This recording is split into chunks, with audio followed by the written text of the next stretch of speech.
C voice news కి స్వాగతం. ఓటర్ల జాబితా ప్రత్యేక సవరణకు అందిన దరఖాస్తులను యుద్ధ ప్రాతిపదికన పరిష్కరించాలని నియోజకవర్గ ఎన్నికల రిటర్నింగ్ అధికారులను జిల్లా కలెక్టర్ ప్రసన్న వెంకటేష్ ఆదేశించారు. ఏలూరు కలెక్టరేట్ లోని గౌతమి సమావేశపు హాలు నుండి ఓటర్ల జాబితా ప్రత్యేక సవరణ, పోలింగ్ కేంద్రాలలో కనీస ప్రాథమిక సౌకర్యాలు ఏర్పాట్లు తదితర అంశాలపై నియోజకవర్గ ఎన్నికల రిటర్నింగ్ అధికారులతో కలెక్టర్ వీడియో కాన్ఫరెన్స్ ద్వారా సమీక్షించారు.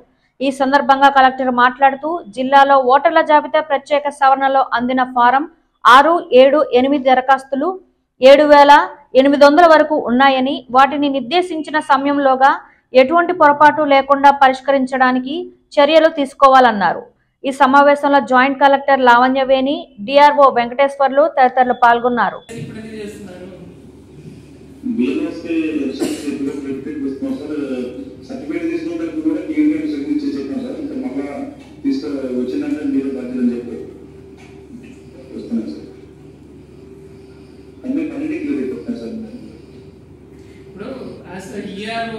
మీరు నాకు డిక్లరేషన్ ఇచ్చారు. If I initiate a notice and asking explanation to you, what will you give as an explanation?